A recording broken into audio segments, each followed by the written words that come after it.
Now, it's not every day that you get to drive a car that's capable of 300 plus kmph, and it's not every day that you get to experience it in a place where you can actually pull off those kind of speeds safely. Today happens to be a very lucky day for us because we're at the NATRAX in Indore and we're going to try 300 plus.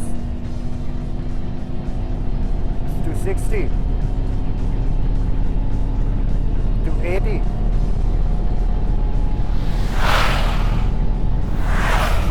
300. That felt so easy.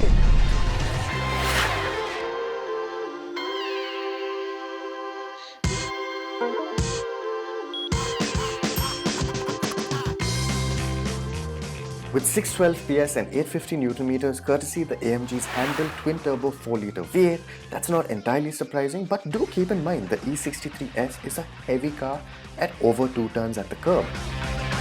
The powertrain definitely helps you taunt the laws of physics with power going to all 4 wheels via an upgraded 9-speed multi-clutch automatic, now with a wet clutch as in some of AMG's racier models. If you wanted to, you could even disengage the front axle completely and make it rear-wheel drive, only when you put it in drift mode, something the conditions at the time kept us from doing. Before we continue, it's worth pointing out the changes on this facelifted AMG E63S versus the car that was launched here in 2018. Like the regular W213 facelift, the AMGs get the sharper, wider styling that's reminiscent of the new S-Class flagship, but there is no mistaking the widened track and bulging wheel arches and hood of the AMG E63S for a regular E-Class. The updated wheels, which are more aerodynamically efficient, probably play a part in the E63S's effortless top speed performance, but they also fill out the arches better than before.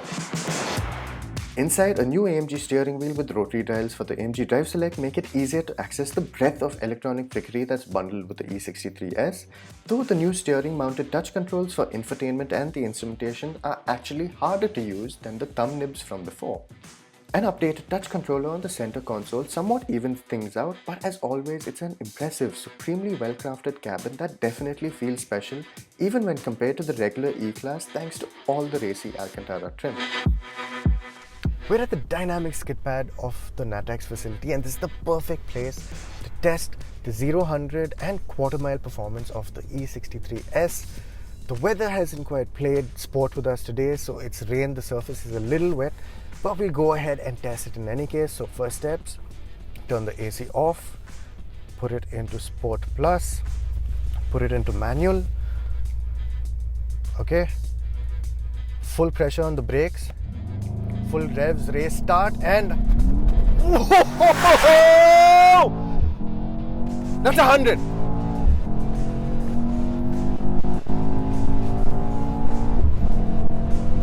That's 190 at the quarter mile mark. Holy, whoa. So that was 0-100 in 4.1 seconds in the wet. We managed a 3.8 second timing in a subsequent run, again in the wet, with a best quarter mile timing of 11.9 seconds with a closing speed of 192 kmph. That's as quick as a Porsche 911 GT3 from a decade back. Mercedes-AMG's 4MATIC Plus all-wheel drive does exactly as advertised, and all these runs had next to zero wheel spin. What's even more astounding is that the E63S managed the feat on regular fuel, no fancy high-octane petrol needed. Now the best thing about a car like the AMG E63S is that you don't need a high-speed track or even NATRAX's handling track to really feel what this car is all about. Even on the road, it just takes flexing your right foot a little bit and under 3000 revs to get really fast, really quickly. Now, the seats have been updated on the E63S, this facelift, and the active side bolsters that were holding me in place on the high-speed banking of the NATRAX test track actually work to hold you in place even over things like bumps on the road and speed breakers. It's quite something really, because you don't get tossed around in your seat, even though these seats are more comfortable and expansive than the seats in the previous car. Now when you take the E63S off the test track or the racetrack as it may be, it really gives context to all of its 612 PS and 850 Newton meters of torque. Now we are familiar with this engine, we've experienced it before in the pre-facelift E63S, but what's changed this time around is the 9-speed automatic gearbox that comes paired with it. It's now Mercedes multi-clutch type transmission, and it does offer very quick shifts, especially when you put it in race mode. The brutality of the shifts really reminds you of some of the best dual clutch gearboxes out there.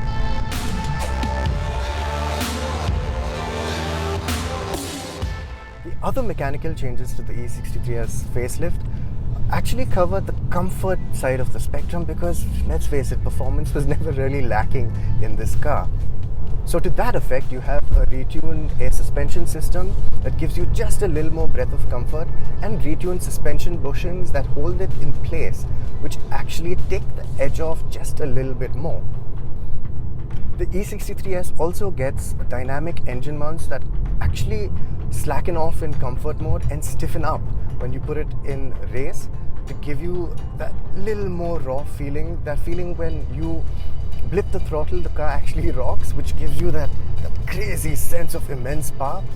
Well, those have been retuned as well to just be a little more comfortable, to have a little better NVH characteristic, especially in comfort mode.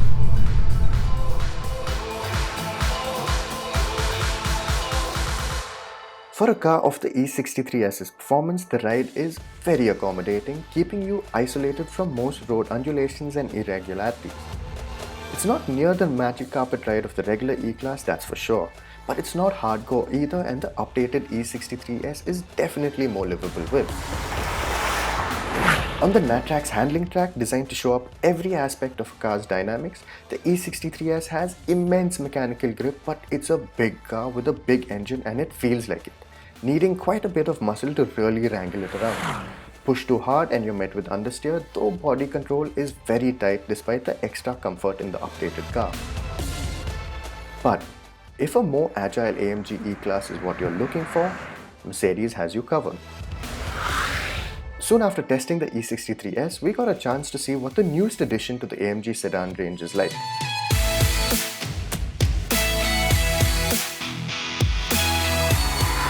So with the updates, we've seen that the AMG E63S has become a more comfortable car, but if you want something that's just a little more comfortable and a little more livable with, Mercedes-AMG has the E53 for you.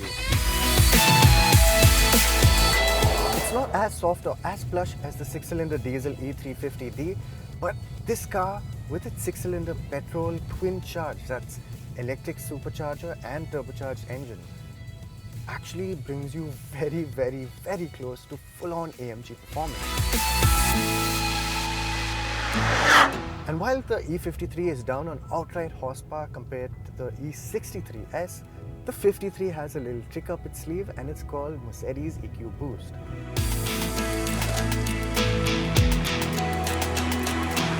You get a little over 200 Nm of torque that comes in via the 53's 48-volt mild hybrid system, and that torque adds to this engine's peak 520 Nm torque, which bridges the gap to the manic E63S.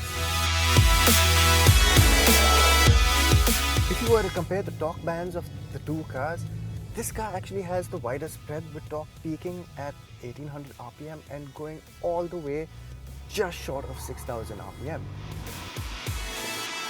From behind the wheel, that manifests in brilliant torque delivery no matter where in the rev range you put your foot down.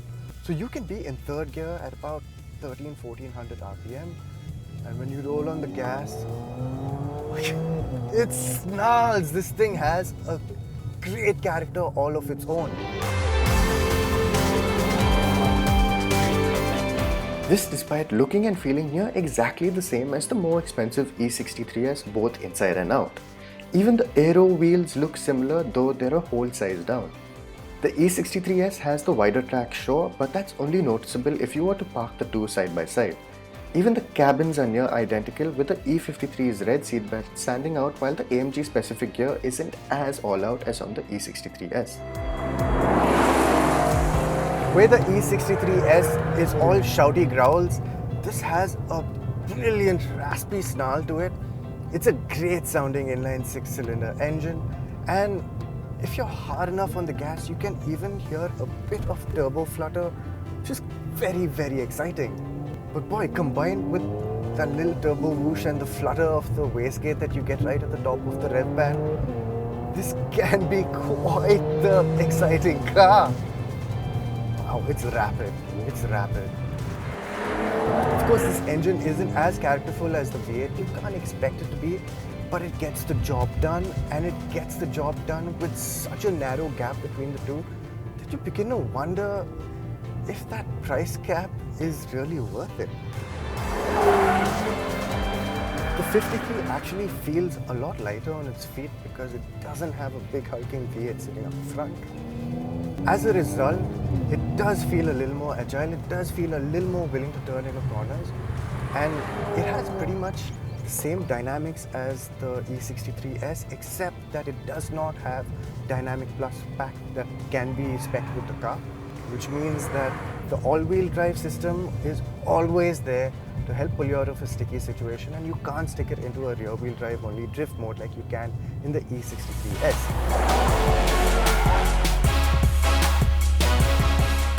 That also means that you don't have a race mode, and while the shifts in and of themselves, if you're trying to launch the car, can be pretty brutal and get your head thrown back. But in all other driving, yeah, the E63S obviously does have the more brutal upshifts that make you feel like you're really driving something special. What you'll notice in the E53 is that this gearbox is a lot more relaxed, and it very quickly runs through the gears. So much so that you could be doing about 60 in 8th gear. That's how much geared towards efficiency this gearbox is in the 53. Overtakes also feel like they're asking a little more from the engine than in the E63, but that's a given. Considering how quickly those overtakes come in any case, I don't think that's going to be something that you're really left noticing. So how much more comfortable is the 53 over the 63S? It's a noticeable amount. It stays just a bit better composed over these broken dirt surfaces, and while the updated E63S does a fantastic job of bettering the old car, this adds just a few degrees of comfort even over that and bridges the gap to the much plusher E350D. While we were expecting to be blown away by the AMG E63S, which we were, we weren't expecting the AMG E53 to really feel as quick and as agile as it did. Sure, you're missing out on having the ultimate AMG E-Class, but the E53 in most situations will hang right on the tail of the larger E63S, even though it may not feel as exciting. It's definitely got the performance chops that an enthusiast is looking for.